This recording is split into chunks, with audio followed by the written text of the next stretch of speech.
Welcome everyone back to another episode of Macro Crypto, where each week we discuss the happenings and the news within the crypto space.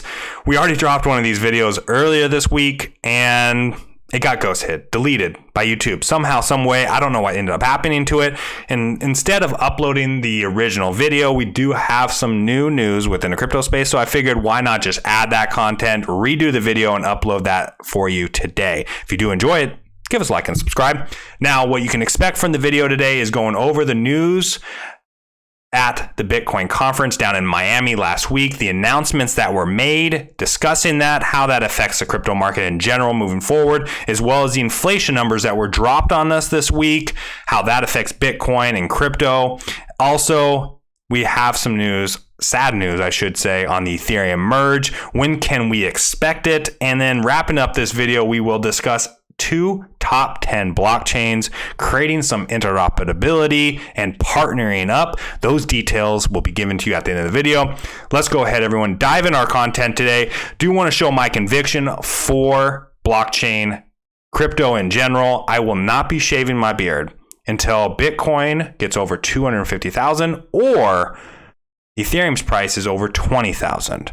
Yes, this is a long-term play for me, and I'm showing that conviction. So we will just see this beard grow out. Might trim the top, obviously. I don't want to look homeless, but we have a lot of conviction within this space. Does that happen this year?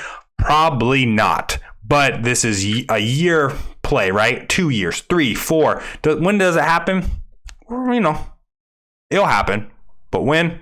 Nobody knows. But the beard's going to grow along the way and take that journey with us.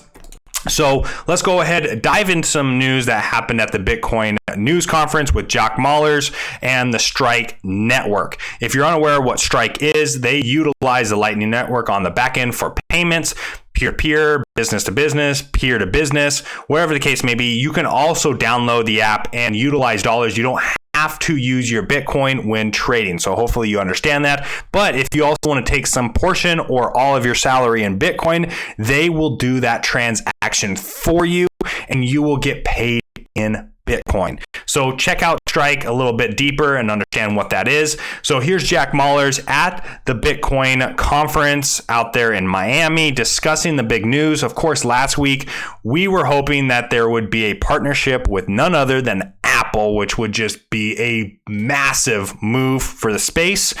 Jack was all over the place, hinting at it left and right on his Twitter page. It did not come to fruition. It did not happen. Apple and the Strike network did not make a partnership, or at least not yet.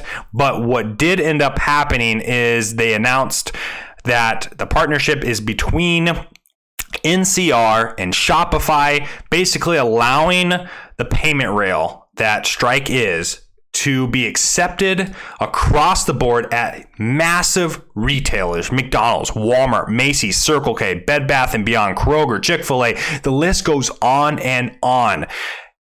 Understand that this is a big move for retailers. Big win. Maybe not a huge win for you and I, but understand that if I have $100, I can go into these stores and maybe I go to McDonald's. I bring a group of friends and we get a $100 bill at McDonald's and I pay in USD.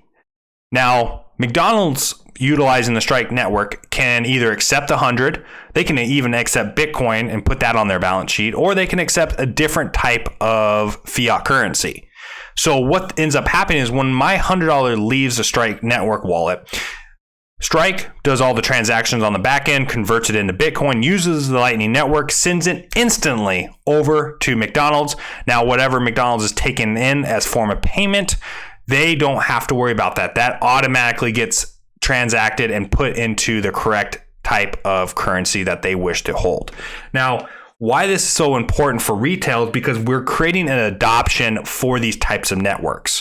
Retail, if they're accepting this at network, then that creates more mass adoption at the end of the day. And this saves them millions, if not billions, for these transactions, because typically on these transactions they're using Visa and other protocols that take a little bit of fees, right? And Strike does as well, but it's pennies, not dollars, where maybe 3% of the transaction might go towards these other companies like Visa and the other networks that are behind it, the middlemen. This will be pennies. Again, saving retail millions of dollars if they're able to get a lot of transactions done this way. They're using a superior network in that regard, and this is a massive case for you and I that's within the crypto market. So did want to kind of hit on those, not to get too deep into that, but that was some massive news, even though it wasn't with Apple. Now diving into some inflation news, obviously we got some real rough news. 8.5% inflation numbers from a year-to-year ratio. From last year till this year, your dollar is 8.5% more worthless. Now, you can keep that money in a bank account, and then you can continue getting that 0.07% interest rate over and over and accumulating, just getting your teeth kicked in, or you can invest into crypto and continue to see more gains, especially if you're thinking long term. Yes, there might be these massive crashes in the short term, but if you're just DCAing your way in, you do not get affected the same way as you would just watching your money become worthless sitting in a bank account. Now, how this is going to kind of incorporate, we're talking 8.5% on the inflation numbers. Inflation's not going to go away when it comes to US dollars or any currency around the world. Okay, there's a lot of individuals out there smarter than myself. I'm not the smartest dude in the room, but I'm definitely not the dumbest. I just try to learn as much as I can from some of the smartest minds around the world, and they don't see how that the US or any country cannot help sustain their currency markets without inflating and printing more money into the market. Because now we're in a perpetual system where, guess what? The wood that cost, $30 2 years ago cost 70 something dollars now. That always has to keep increasing. Your home value always has to keep increasing. And the only way to continue to do that is through printing more money. More money out there, more value, or we think more value, but at the end of the day, it's just the same devalue. You're trying to keep up with that inflation, and the higher that inflation gets up there, the more you feel like you have to gamble with your money in order to make money. Now, why Bitcoin is so superior to that is that inflation number is decreasing, and there's nothing you can do about it. Currently, right now, Bitcoin's inflation number is 1.76%, and that's only decreasing with time, and it's going to get to zero by the year 2140. I'm not going to be around by that point, but Bitcoin will reign superior than any other payment system and any other network, I should say, in the entire world by that point, regardless. Now, a little bit more of understanding of Bitcoin's inflation at 1.76%. This is going to decrease every 4 years when there is something called a halvening. Now, as you can tell, typically with the decrease in inflation, you're also seeing an increase in price in correlation to that. Now, with time, the inflation so ignore you are here. We're actually right here at this point. Typically, we're over 19 million Bitcoins at this time. Block size or block height is above 732,000 at this time as well. So somewhere around there, and inflation's just right around, like we just went over, 1.7%. Now, every single 4 years, there is a halvening, which is then going to create less inflation within the market, less Bitcoin being mined and created, and we're tapping out at 21 million Bitcoin when we're at the end of the rainbow. There's already 19, 21, there's only less than 2 million to go within the market, becoming one of the most scarce assets that the planet will ever see. And it's still not priced into the market. We are still so early in all this. Eventually, everyone in existence around the world will want Bitcoin on their balance sheet. Okay, whether that's a personal balance sheet or the companies. This is my opinion on that. And as you see, it's going to become more scarce. The inflation rate, you understand exactly the amount that's being inflated on a day-to-day and a yearly basis. You don't have to play a guessing game on when something is being printed. It's already algorithmically proven through math and science and basically code what is going to be printed into the market, which makes it a superior network. So do want to kind of hit on that halvening talk that we talked about. There's still just under 2 years until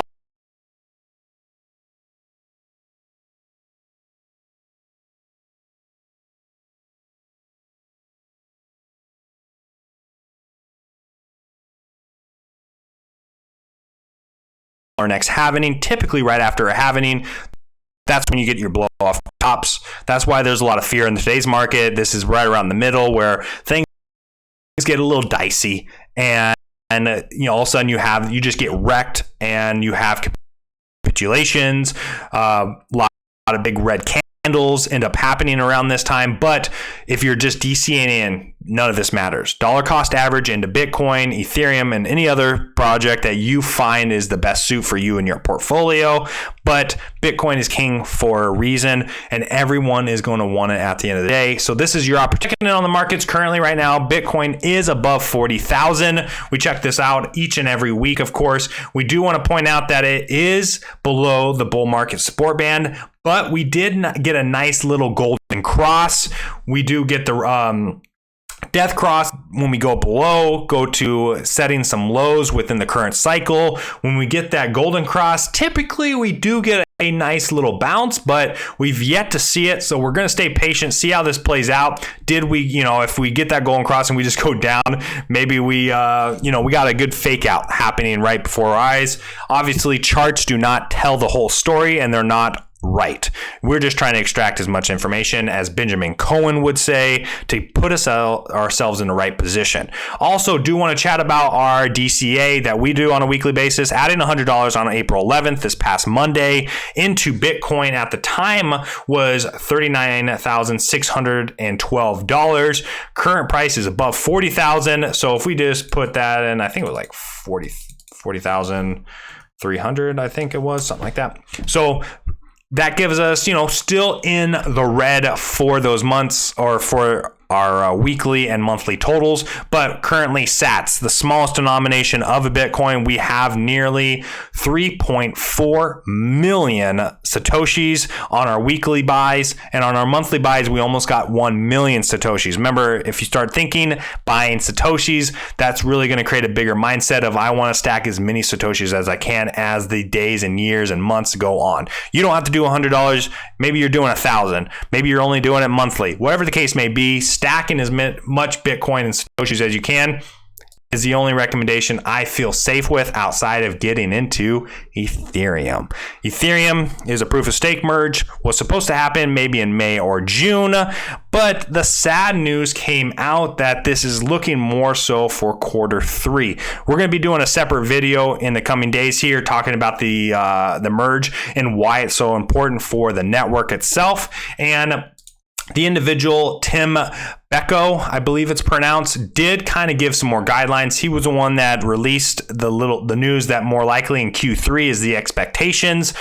When will the merge happen? There's no official date, and there won't be an official date until some things are completed. When there's an official date set, you will find out on blog.ethereum.org. So as of April 22nd, all client teams have in progress implementations for the merge, which have been tested by test suites and launch of new testnets and shadow forks. So the shadow forks have actually been real successful. That's why this news was starting to get ramped up, and there's a lot of excitement within the crypto space. This was run against both existing testnets and the Ethereum mainnet, have revealed implementation issues in clients. Teams are now fixing these issues and regularly rerunning shadow forks to test fixes.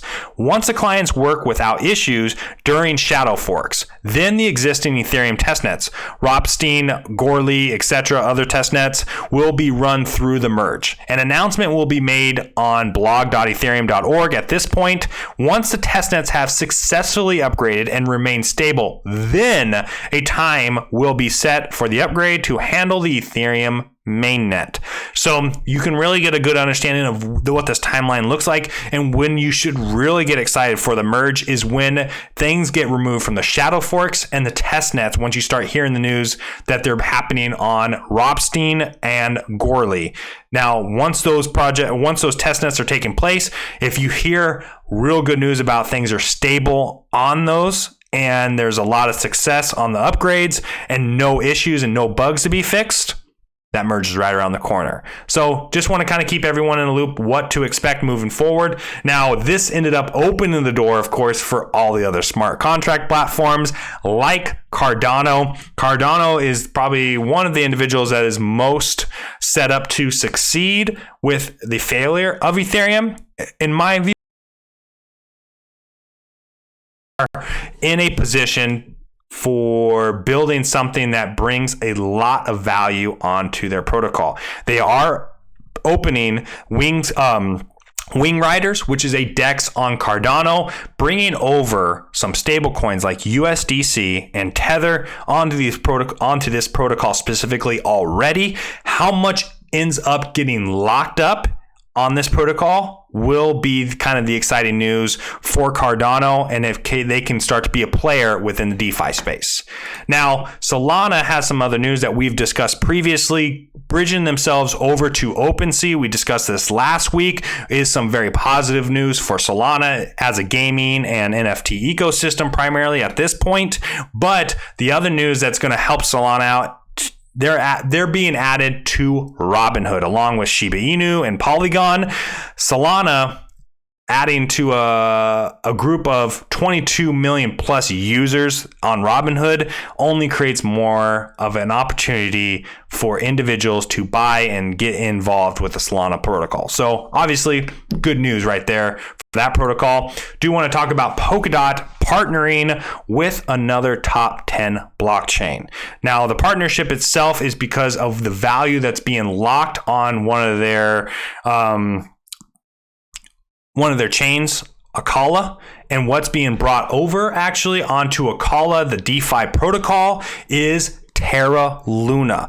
The UST is basically being able to be locked up over on Akala. Now, if you don't know anything about Terra Luna, they are backed by buying up millions of dollars worth of Bitcoin currently. So this type of interoperability is both a positive sign, both for Terra Luna as well as Polkadot. And again, Terra Luna is continually buying up more and more Bitcoin every single day. I'm getting a report right now that over 100 million Bitcoin is being purchased by Terra Luna at this point every day, every single day. Just gobbling it up. So this market, where we head, do we go to the bottom? Do we go to the top? I don't really know, but in the long term, that's why we're growing out our beard. We expect to be at the moon in 3, 4, 5 years. And this is an opportunity for you and I to get into some of these protocols that are going to give us an opportunity to be in the best position that we can financially. So hopefully everyone continues to get something from these videos. Give us a like, subscribe. Till next time, y'all. Peace.